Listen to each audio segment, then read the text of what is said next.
कहानी का पूरा आनंद लेने के लिए इसके पिछले भाग को सुनना बिल्कुल मत भूलिएगा। उसका लिंक मैं आपको डिस्क्रिप्शन बॉक्स पर दे दूँगी और साथ में कमेंट बॉक्स में पिन भी कर दूँगी, तो आप वहाँ से भी जाकर सुन सकते हैं। 2 दिन बाद रोशन नंदिनी को लेने घर गया। ज़रूरी का सामान पैक कर डेरा पर आ गया। रोशन रूम का ताला खोल अंदर सामान रखते हुए कहा, ये है अपना छोटा सा घर। इस छोटे घर में तुम्हें एडजस्ट होने में वक्त लगेगा। नंदिनी बेड को साफ करते हुए बोली, मैं तो एक कमरे में ही खुश हूँ, आपके साथ तो मैं कहीं भी रह सकती हूँ। रोशन नंदिनी को पीछे से बाहों में भरते हुए कहा, यही अदा तो दिल को छू जाती है। वैसे फ़िलहाल मुझे बहुत भूख लगी है और आप थकी हुई हैं, क्यों ना बाहर किसी होटल में खाने चलें। नंदिनी, भूख तो हमें भी लगी है, चलिए मार्केट से सब्जियां और किचन का कुछ सामान भी ले लेंगे। रोशन कमरे में ताला लगाकर नंदिनी का हाथ थामे मार्केट जाने लगा। नंदिनी रास्ते में ही रुक गई और बोली, पीछे एक ऑटो आ रहा है, उसमें बैठकर चलते हैं, मैं थक गई हूँ। रोशन, हाँ क्यों नहीं। दोनों ऑटो में बैठकर मार्केट आ गए। नंदिनी ज़रूरत का सामान लेने लगी। रोशन भी चुपके से फूलों की दुकान से एक मोगरे के फूलों से बना गजरा खरीद लिया और उसे अपने पैकेट में रख नंदिनी के पास आ गया। नंदिनी, आप कहाँ थे? मैं कब से इंतज़ार कर रही थी। अब जल्दी से किसी अच्छे होटल में चलिए। रोशन सामान का थैला पकड़ होटल की तरफ बढ़ने लगा। दोनों ने जायकेदार खाना खाने के बाद वहाँ से निकले। रास्ते में आइसक्रीम देखकर रोशन ने कहा, आइसक्रीम खाना है? नंदिनी, नहीं, आप अपने लिए खरीद दीजिए। रोशन 2 आइसक्रीम लेकर नंदिनी के पास आया। एक देते हुए कहा, मुझे माफ़ कर दीजिए नंदिनी, मैं आपको समय नहीं दे पा रहा था। नंदिनी, कोई बात नहीं, अब तो आप मेरे साथ हो, मुझे अब और कुछ नहीं चाहिए। रोशन आगे बढ़ते हुए कहा, मैं आपको कुछ बताना चाहता हूँ, सौम्या और मेरे रिश्ते के बारे में, पर उससे पहले आप हमें माफ़ कर दो। नंदिनी, जानती हैं मैं भी आपका गुनहगार हूँ, पर मैं जानबूझकर आपको धोखा नहीं दे रहा था, वो तो बस अनजाने में हो गया। नंदिनी, आप सुन रही हैं ना मैं क्या कह रहा हूँ? नंदिनी, कुछ तो कहिए। इतना बोल रोशन पीछे मुड़ा। देखा वो अकेला है। नंदिनी बहुत दूर एक पेड़ के पास टेबल पर बैठी है, वहाँ एक लड़का भी है। रोशन भागता हुआ नंदिनी के पास पहुँचा। देखा वो आराम से बैठकर हाथों पर मेहंदी लगवा रही है। रोशन हाँफते हुए कहा, आप यहाँ आराम से मेहंदी लगा रही हैं और मैं बक बक करता हुआ कहाँ से कहाँ चला गया था। नंदिनी हंसते हुए बोली, मुझे मेहंदी लगाने वाला दिखा तो मैं लगवाने लगी। मैंने आवाज़ भी दी पर आपने सुना नहीं। फिर मैं सोची जब आप मुझे नहीं देखोगे तो ढूंढते हुए ज़रूर आओगे। खैर देखो कैसी लगी है मेहंदी, अच्छी है ना? रोशन, हाँ बहुत ही खूबसूरत है, अब घर चले? नंदिनी, हाँ। इतना बोल नंदिनी मेहंदी खराब ना हो जाए इस डर से अपने हाथ को सबसे बचाते हुए ऑटो में बैठकर घर के लिए निकल गई। तभी रास्ते में रोशन का मोबाइल बजा। रोशन नंबर देख कॉल कट कर दिया, साथ ही मोबाइल को स्विच ऑफ भी कर दिया। नंदिनी ने उत्सुकता से पूछा, किसका फ़ोन था? रोशन गाड़ी से बाहर झांकते हुए कहा, रॉन्ग नंबर था। दोनों घर आए। आते आते नंदिनी की मेहंदी सूख गई थी। हाथ साफ कर झट से कपड़ा चेंज कर साड़ी का पल्लू कमर में लपेटते हुए रूम में सामान को सही तरीके से रखने लगी। रोशन नंदिनी के कमर में हाथ लगाकर पल्लू को निकालते हुए बाहों में भर लिया और हाथ की मेहंदी को देखते हुए कहा, आपकी गोरी गोरी कलाइयों पर ये लाल चूड़ियाँ और मेहंदी बहुत ही खूबसूरत लग रही है, पर उससे भी ज़्यादा आप सुंदर लग रहे हो। इस तारीफ के बदले एक किस करना बनता है। नंदिनी मुस्कुराते हुए बोली, पहले काम निपटा लूँ फिर बाद में किस दे दूँगी। रोशन नंदिनी के गाल को चूमते हुए कहा, ठीक है, आप अपना काम ख़त्म कर लीजिए, तब तक मैं कुछ काम करके आता हूँ। इतना बोल रोशन चला गया। नंदिनी अपने गाल पर हाथ रखते हुए मुस्कुरा दी। उस पल के एहसास भर से रोम रोम खिल उठा। होठों पर मुस्कान लिए वो अपना काम में व्यस्त हो गई। रोशन बाहर निकलकर सौम्या के पास कॉल किया, हेलो सौम्या, कैसी हो? सब ठीक है ना? सौम्या धीमी आवाज़ में बोली, तुम्हारे बिना मैं कैसे ठीक रह सकती हूँ? मैं जब फ़ोन की तब रिसीव क्यों नहीं किया? मैं कितना परेशान हो गई थी, दिल बेचैन सा हो रहा है अलग। क्या तुम मिल सकते हो? रोशन, मैं तुम्हारे घर गया था पर गार्ड ने मुझे तुमसे मिलने ना दिया। तुम मुझसे ऐसी बातें अब ना करना सौम्या, मुझे अच्छा नहीं लगता। तुम अपना ख्याल रखना। सौम्या रोते हुए बोली, कैसी बातें रोशन? मेरे दिल में जो भी है किससे कहूँ? मैं तुम्हें कितना चाहती हूँ इसका अंदाज़ा तुम्हें नहीं है। मेरी बातें अच्छी ना लगे तो हमें माफ़ करना रोशन। क्या करूँ, दिल के हाथों मजबूर हूँ। मुझे तो अब तुम्हारे सिवा कुछ नज़र ही नहीं आता, इतना चाहती हूँ। रोशन ने गहरी सांस लेते हुए कहा, आप मेरी दोस्त हैं और उम्र भर दोस्त ही रहेंगी। मैं नंदिनी से प्यार करता हूँ, वही मेरा प्यार है। सौम्या, एक बात बोलूँ रोशन? रोशन, हाँ बोलिए ना सौम्या। एक क्या, आपके मन में जो भी बात है आप कह सकती हैं। सौम्या बोली, मैं आपकी दोस्त नहीं बल्कि पत्नी बनना चाहती हूँ। मेरी मोहब्बत को दोस्ती का नाम ना दो, इसे मोहब्बत ही रहने दो। अंदाज़ा नहीं था इतनी गहरी चाहत होगी, तुम्हारे इश्क में ये दिल फना होगी। तेरी चाहत दिल को ऐसी लगी कि तुम्हारे दिल में डूबते चले जा रहे हैं। हद से ज़्यादा मिस यू रोशन और खुद से ज़्यादा लव यू रोशन। ठीक है, अब फ़ोन रखती हूँ क्योंकि आपकी नंदिनी आपको ढूंढ रही होगी। बाय। रोशन कुछ ना कहा। सौम्या की बातों से दिल बेचैन हो गया। वो फ़ोन कट कर एक पल के लिए भावुक हो गया। लंबी सांस लेकर मन फ्रेश करते हुए अपने रूम पर आया। नंदिनी, ऐसा कौन सा दोस्त था आपका रोशन जो आपको हमसे दूर बाहर जाकर बात करना पड़ा? रोशन सोचा, अगर सच बताऊंगा तो नंदिनी नाराज़ हो जाएगी, इसलिए सच नहीं बताऊंगा। बातों को छिपाते हुए रोशन बोला, कुछ नहीं नंदिनी, आपके लिए सरप्राइज प्लान कर रहा था, इसलिए बाहर जाकर बात कर रहा था। मैं यहाँ बात करता तो आप सुन लेती। नंदिनी और रोशन दोनों के चेहरे पर मुस्कान छा गई।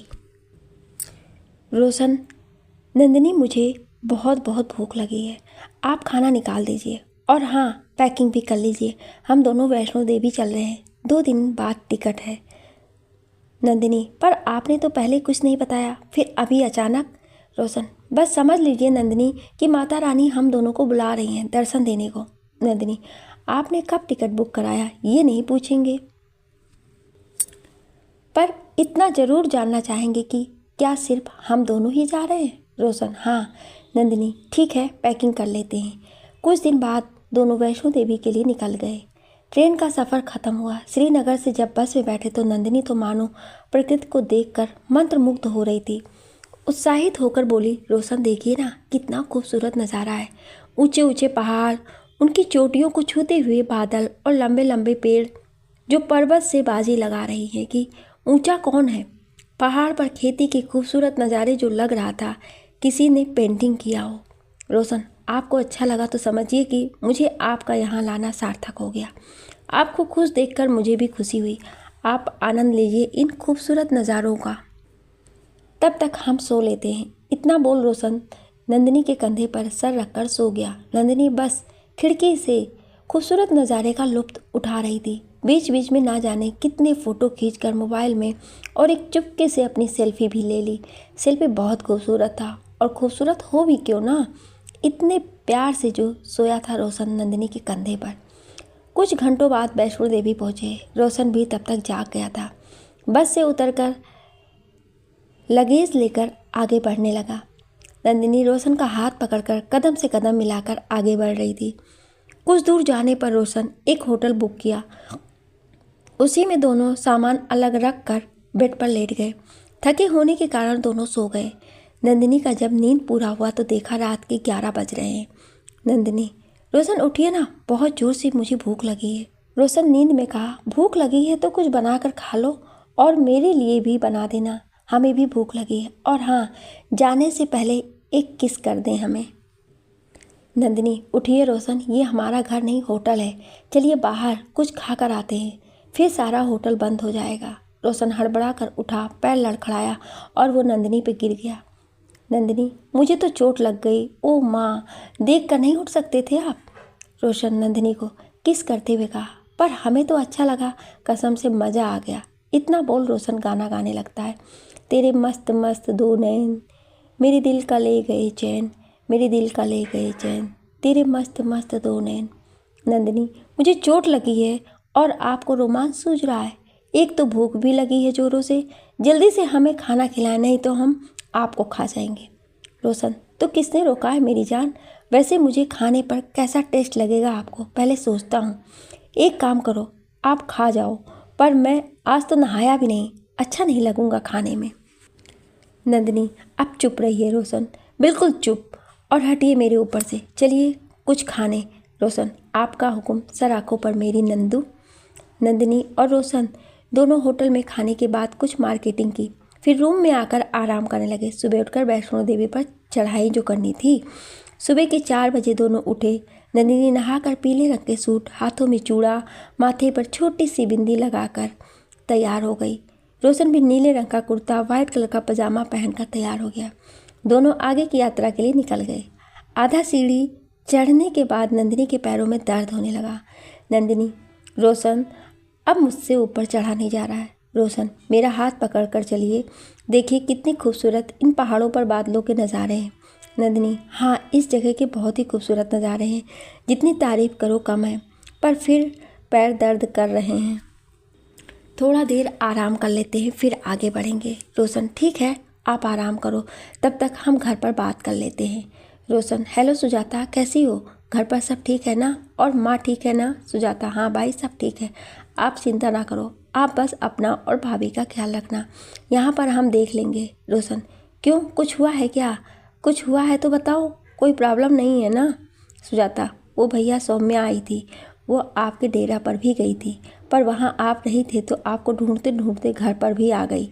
रोशन, कुछ कहा क्या उसने? सुजाता, वो बहुत रो रही थी और बोली कि वो सिर्फ आपसे ही बात करेगी, आपके नंबर पर लगाया भी पर कॉल लगा नहीं। रोशन, हाँ, क्योंकि हम सौम्या का नंबर ब्लॉक कर दिए थे, इसलिए कॉल नहीं लग रहा होगा। सुजाता, सौम्या बहुत परेशान लग रही थी, आपके रूम में बैठकर बहुत रोई, फिर आपका फ़ोटो लेकर चली गई। सौम्या बोली कि बात करने के लिए, इसलिए जब टाइम मिले तो सौम्या से बात कर लेना। रोशन, कोई बात नहीं, अपना और माँ का ख्याल रखना, हम फ़ोन रखते हैं। इतना बोल रोशन फ़ोन रख दिया, पर उसके दिमाग में फिर से सौम्या छा गई। सोचने लगा, आखिर सौम्या को क्या परेशानी आ गई जो वो मुझे पागलों जैसी ढूंढ रही है? ज़रूर कोई बड़ा प्रॉब्लम होगा, थोड़ी देर में बात कर लेता हूँ। नंदिनी, क्या सोच रहे हो रोशन? घर पर सब ठीक है ना? रोशन, हाँ, सब ठीक है, अब आगे चलना है या और आराम करना है? नंदिनी, अब आराम नहीं करेंगे रोशन, चलिए, नहीं तो दर्शन करने में देर होगी। इतना बोल नंदिनी आगे बढ़ते लगी। रोशन नंदिनी का हाथ पकड़कर चलने लगा। ऊपर पहुंचते पहुंचते नंदिनी की हालत ख़राब होने लगी, उससे चला भी नहीं जा रहा था। नंदिनी, अब मुझसे चला नहीं जा रहा है रोशन। रोशन नंदिनी को गोद में उठा लिया और बोला, चलो अब चलते हैं। नंदिनी, कोई देखेगा तो क्या कहेगा, उतारिए हमें नीचे। रोशन, सोचेगा कि वाह, कितना मानता है अपनी पत्नी को, वैसे कोई देखेगा तो कुछ नहीं सोचेगा, और जो सोचता है उसे सोचने दो। कुछ घंटों बाद दोनों ऊपर पहुँचे। ऊपर जाकर नहाया, फिर माता के दर्शन को निकल गए। लंबी लाइन में लगने के बाद अंदर माता के पास पहुँचे। नंदिनी माता के चरणों में सर झुकाकर प्रार्थना की, हे माता, तुम सबकी झोली भरती हो, मेरी भी भर दो, मुझसे रोशन को कभी दूर ना करना। जब तक मैं जीऊँ तब तक रोशन का प्रेम मुझे मिलता रहे, मेरा आंचल खुशियों से भर जाए माँ। रोशन प्रार्थना करने लगा, माँ, आप तो सब जानती हैं, मेरे मन को शांत करें माँ, मुझे सही राह दिखाएं ताकि मैं अपने रास्ते से भटकूं ना। अपना आशीर्वाद हम पर बनाए रखें माँ। दोनों माता के दर्शन के बाद नीचे आए। भैरव बाबा के दर्शन कर कुछ मार्केटिंग की, सभी के लिए सामान खरीदकर घर के लिए निकल पड़े। घर पहुंचकर नंदिनी सबको सामान दिखाने में व्यस्त हो गई। रोशन बाहर आकर सौम्या के पास कॉल किया। रोशन, हेलो सौम्या, कैसी हो, सब ठीक है ना? हमें कैसे याद किया? सौम्या, हम ठीक हैं, दिल की धड़कनों में मोहब्बत की तरह समाये हो। जब भी सांस ली हमने, तुम बहुत याद आए हो। इतना याद करती हूँ, इतना याद करने के लिए किसी वजह की ज़रूरत नहीं है हमें। इतना कहना काफ़ी होगा कि तुम मेरी पहली और आखिरी मोहब्बत हो। पर यहाँ कुछ ठीक नहीं है रोशन। पापा मेरी शादी कर रहे हैं, वो कोई नेता का बेटा है, अपनी राजनीति को आगे बढ़ाने के लिए ये शादी कर रहे हैं। हमें ये रिश्ता मंजूर नहीं, हम अभी शादी नहीं करना चाहते हैं, और करेंगे भी तो अपने मन के अनुसार। तुम बताओ हम क्या करें? रोशन, तुम्हारे पापा कुछ सोच कर ही शादी कर रहे होंगे, और अच्छा तो है, नेता का बेटा है, मान सम्मान हर कुछ मिलेगा, शादी कर लो। पर अगर तुम्हें ये रिश्ता मंजूर नहीं है तो अपने पापा को मना कर दो, कह दो कि अभी शादी नहीं करेंगे। एक बात कहेंगे, तुम्हें आगे बढ़ना चाहिए, मुझे भूल जाओ सौम्या। सौम्या, कितनी आसानी से तुमने कह दिया रोशन कि हमें भूल जाओ। हम अगर वही बात कहेंगे कि तुम नंदिनी को भूल जाओ तो कहना आसान है रोशन बाबू, पर करना मुश्किल है। अजीब दस्तूर है इस मोहब्बत का, जिसमें रूठ कोई जाता है पर टूट कोई जाता है। रोशन, मैं तुमसे रूठा नहीं हूँ, पर जो तुम्हारे लिए अच्छा है वो बतला रहा हूँ। तुम हाँ कह दो सौम्या, हमें बहुत खुशी होगी। सौम्या, ठीक है, तुम्हारी खुशी की खातिर हम हाँ कह देते हैं, पर तुम्हें उस दिन आना होगा और सिंदूर का डिब्बा भूलना नहीं। शादी ठीक हो जाने पर हम कार्ड भिजवा देंगे। और हाँ, नंदिनी को भी लाना, उसे कुछ दिखाना है। रोशन, हम बहुत खुश हैं कि तुमने हाँ कह दी शादी के लिए। मैं ज़रूर सिंदूर की डिबिया भी लाऊंगा और नंदिनी को साथ लेकर आऊँगा। अब फ़ोन रखता हूँ, नंदिनी इंतज़ार कर रही होगी। सौम्या, तुम्हें सिर्फ नंदिनी की फ़िक्र है, मेरी फ़िक्र नहीं। प्यार ना निभा सको पर दोस्ती तो निभा लो, प्यार निभाने के लिए हम हैं ना। रोशन, बाय सौम्या, अपना ख्याल रखना। अब फ़ोन रखते हैं। सौम्या, हम अपना ख्याल रखेंगे, पर तुम मेरा वादा ना भूलना, सिंदूर की डिबिया ज़रूर लाना। बाय। रोशन सोच रहा था ये सिंदूर की डिबिया क्यों मांग रही है। खैर छोड़ो, अभी नंदिनी के पास जाता हूँ। नंदिनी, कहाँ थे आप रोशन इतनी देर से? रोशन, कुछ नहीं, बस दोस्तों के साथ थोड़ा गप्पे मार रहा था। शाम में आप पैकिंग कर दीजिएगा नंदिनी, डेरा के लिए निकल जाएंगे। नंदिनी, रोशन, अपने कमरे में हम आपका फ़ोटो लगाए थे, वो फ़ोटो नहीं है, कहाँ गया? वो मेरा फेवरेट फ़ोटो था। रोशन समझ गया कि वो फ़ोटो सौम्या लेकर चली गई, फिर भी बातों को नज़रअंदाज करते हुए बोला, ठीक से ढूंढिए नंदिनी, कहाँ जाएगी? होगी रूम में ही। नंदिनी, हम रूम में हर जगह देख लिए पर नहीं मिला। रोशन नंदिनी को बाहों में लेते हुए कहा, छोड़िए फ़ोटो को, हम हैं ना आपके पास, उस फ़ोटो से अच्छा नया फ़ोटो लगाइएगा अपने प्यारे से बच्चे का। नंदिनी शर्मा कर मुस्कुरा कर रोशन से लिपट गई। सौम्या की शादी नेताजी के बेटे के साथ ठीक हो गई। लड़का भी विधायक था, घर में सभी खुश थे सिवाय सौम्या के। सौम्या अपनी शादी का जोड़ा खरीदने मार्केट गई, तभी राजेश का कॉल आया। राजेश, हेलो सौम्या, कैसी हैं आप? सौम्या, हम ठीक हैं, पर थोड़ा बिजी हैं, शादी के लिए मार्केटिंग करने आए। राजेश, किसकी शादी? सौम्या, आप सीआईडी हैं, पता कर लीजिए किसकी शादी। राजेश, आप शादी कर रही हैं, पर मेरा क्या होगा? सौम्या, मैं आपको पहले ही मना कर चुकी हूँ, मैं आपकी ज़िंदगी बर्बाद नहीं कर सकती। आपसे शादी करूँगी पर शायद आपको पत्नी का सुख ना दे पाऊँ। राजेश, मुझे मना करके कैसे दूसरे से शादी कर सकती हैं? सौम्या, मैं जिसको चाहती हूँ उससे ही शादी करूँगी, बस अभी इतना ही बतला सकती हूँ आपको, इससे ज़्यादा कुछ नहीं। मैं आपको अंधेरे में नहीं रखना चाहती, आप हमसे दूर हो जाइए, मेरी चाहत अपने मन से निकाल दें। मैं शायद आपको मिल ना पाऊँ, और ना मिलने का गम क्या होता है ये मुझसे बेहतर भला कौन समझ सकता है।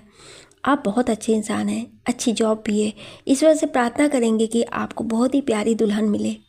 राजेश, नाम तो बताइए कौन है वो खुशनसीब? सौम्या, वक्त आने पर आपको मालूम हो जाएगा, अभी रखती हूँ, बहुत सारा मार्केटिंग करना है। आप अपना और अपने दोस्त का ख्याल रखिएगा उम्र भर मेरे लिए। राजेश, मैं तो आपका भी ख्याल रखना चाहता हूँ, एक मौका तो दें। सौम्या, हम वो मौका किसी और को दिए थे पर उन्होंने ठोकर मार दी, अब किसी और से क्या उम्मीद कर सकते हैं। बाय, हम फ़ोन रखते हैं, शायद ये हमारी और आपकी आखिरी बात हो। मेरे दिल से दुआ है आप हमेशा खुश रहें। अगले मंथ मेरी शादी है, आ जाइएगा जनाजा मेरा उठाने। राजेश, जनाजा मतलब? नहीं समझे आप, पहले क्यों बुझा रही हैं हमें, कुछ समझ नहीं आ रहा। सौम्या, कुछ नहीं, यूं ही मजाक कर रहे थे। राजेश, ठीक है, बाय, आप भी अपना ख्याल रखिएगा। फ़ोन कट होते ही सौम्या रोशन के पास कॉल की। हेलो रोशन, हम शादी का जोड़ा लेने मार्केट आए हुए हैं, आप बताइए कौन सा कलर का जोड़ा लें। रोशन, आप इतनी खूबसूरत हैं, आप पर तो हर रंग का जोड़ा खूबसूरत लगेगा। सौम्या, बताइए भी जल्दी, रेड, ऑरेंज, पिंक, कौन सा? रोशन, दुल्हन पर तो रेड जोड़ा ही खूबसूरत लगता है। सौम्या, ठीक है, बाय, शादी का कार्ड भिजवा दिए हैं, आप और नंदिनी आ जाइएगा, रखते हैं, बाय। सौम्या मार्केटिंग कर घर आई। आते ही सोफे पर सर रखकर आंखें बंद की और आराम करते हुए गहरी सोच में खो गई। माँ, क्या हुआ बेटा, क्या सोच रही हो? सौम्या, कुछ नहीं माँ, बस बीते दिनों को याद कर रही थी। वो बीते पलों ने हंसाया भी, रुलाया भी, प्यार भी दिया और नफरतें भी दी। माँ, इतना मत सोचो बेटा, ज़िंदगी में उतार चढ़ाव आते रहते हैं, ज़रूरी नहीं कि जो हम सोचे वही हो, कभी कभी सोच से अलग भी ज़िंदगी में हो जाता है। इतना टेंशन मत लो बेटा, कुछ ही दिनों में तुम्हारी शादी है, खुश रहो। सौम्या माँ की गोद में सर रखकर लेट गई। माँ सौम्या के बालों को सहलाने लगी। सौम्या की आंखों से आंसू की बूंदें छलक आईं। शायद ये बीते दिनों के जज्बात थे जो अश्क बन आंखों में उभर आए। सौम्या 2 दिन बाद रोशन के दिए हुए खत को जला दी, मोबाइल के सभी मैसेज को डिलीट कर दी। इधर रोशन मार्केट से सिंदूर का डिब्बा खरीद उसे पैकिंग करवा लाया था। अपने गोदरेज में छिपा दिया ताकि नंदिनी ना देखे।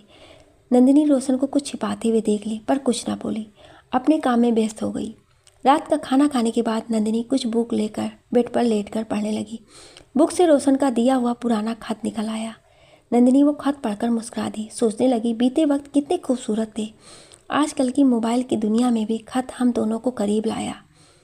रोशन आईने में खुद के बाल ठीक करते हुए कहा, क्या बात है नंदिनी, आज बुक पढ़े जा रहे हैं? ऐसा क्या लिखा है बुक में कि आपके चेहरे पर इतनी मुस्कुराहट छा गई? नंदिनी मुस्कुराते हुए बोली, बुक नहीं, आपके भेजे हुए लव लेटर को पढ़ रही थी। रोशन अपने पैकेट से फूलों का गजरा निकालकर नंदिनी के बालों में लगाते हुए कहा, इतनी मोहब्बत है तुमसे नंदिनी, तुम पे मिट जाने की जी चाहता है। आज तुम्हें बाहों में भर के लुट जाने को जी चाहता है। चाहत है इस दीवानगी में मेरी, बस तुम्हारा हो जाने को जी चाहता है। Love you my lovely wife. Nandini मुस्कुरा कर रोशन को गले से लगा ली। कुछ पल बाद नंदिनी रोशन से कही, एक बात पूछूं रोशन, आप बुरा तो नहीं मानोगे ना? और जो भी कहेंगे सच कहेंगे।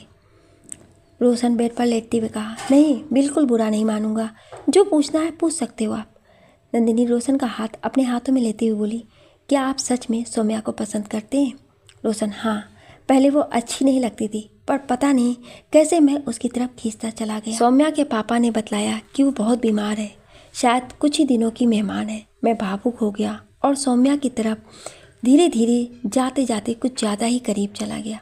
पर जितना प्यार आपको करता हूँ शायद इतना सौम्या को नहीं करता। नंदिनी, क्या सौम्या हमसे भी खूबसूरत लगी आपको, जो आप उसके प्रति आकर्षित हो गए? रोशन, आपसे ज़्यादा खूबसूरत तो नहीं, पर उसका चुलबुलापन, उसके हाव भाव, उसका चेहरा मुझे आकर्षित कर गया। पर अब ऐसा कुछ नहीं है। मैं मानता हूँ कि कुछ पल के लिए मैं भटक गया था, पर अब सिर्फ आपका हूँ। नंदिनी खामोश हो गई। रोशन, क्या हुआ नंदिनी, और कुछ पूछना है तो पूछ सकती हो। नंदिनी, मुझे अब कुछ नहीं पूछना, जो पूछना था पूछ ली। एक बात है कि आपको हम पर विश्वास नहीं, तभी तो आप हमसे बातें छुपाने लगे हैं। रोशन, ऐसा कुछ नहीं है, मैं डर गया था कहीं आपको मेरा कोई बात आपके मन को ठेस ना पहुंचा दे। एक मिनट, कहीं आप हमें गोदरेज में कुछ रखते हुए तो नहीं देखा? नंदिनी, हाँ। रोशन, सौम्या सिंदूर का डिब्बा मांगी थी, वही रख रहा था। सोचा आपको बुरा लगेगा इसलिए नहीं बताया। अब सो जाइए, कल मुझे सुबह ड्यूटी जाना है। कुछ दिन बाद सौम्या की शादी का दिन भी आ गया। सौम्या के घर को दुल्हन की तरह सजाया गया। ऊंचे ऊंचे भव्य पंडाल, अनेक प्रकार की मिठाइयाँ और कई प्रकार के भोजन बनाए गए। कुछ रस्म बहुत ही राजसी तरीके से हुए। आज सौम्या का बारात आने वाला है। सौम्या अपने हाथों और पैरों में लगी मेहंदी को बहुत ही प्यार से देख रही थी। रंग भी बहुत गहरे चढ़े थे हाथों में।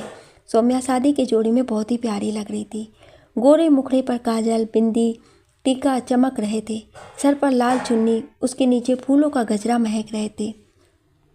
16 श्रृंगार कर सौम्या आईने के सामने खड़ी थी।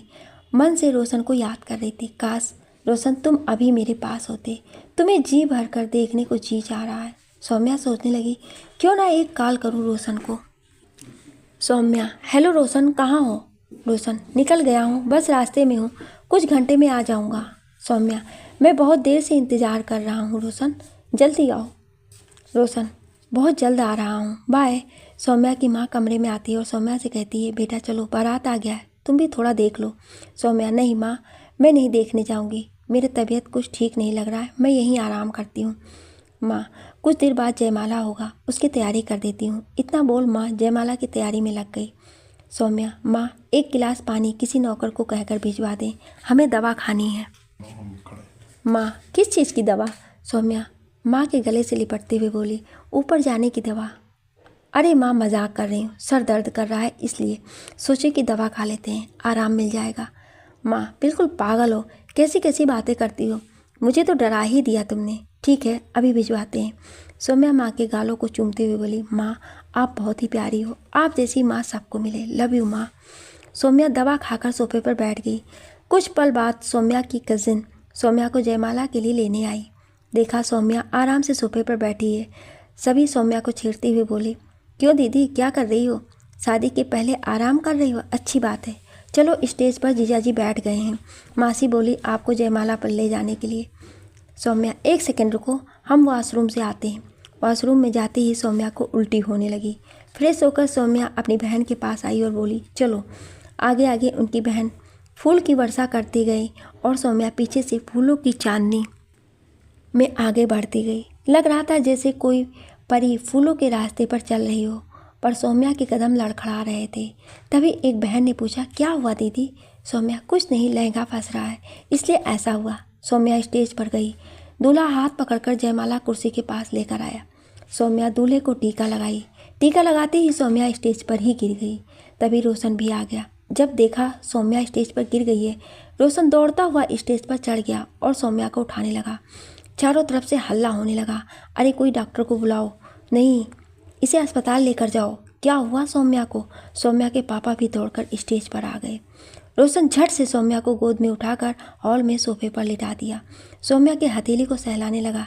चीखते हुए बोला, क्या हुआ सौम्या? कुछ तो बोलो, देखो मैं आ गया, कुछ तो बोलो। रोशन सौम्या के चेहरे पर पानी की छींटे मारे। सौम्या धीरे से आंखें खोली। थरथराते होठों से कहा, रोशन तुम मेरी मांग भर दो। मैं सुहागन इस दुनिया से जाना चाहती हूँ। मैं तुम्हारी नहीं हो सकी तो किसी और की भी नहीं हो सकती।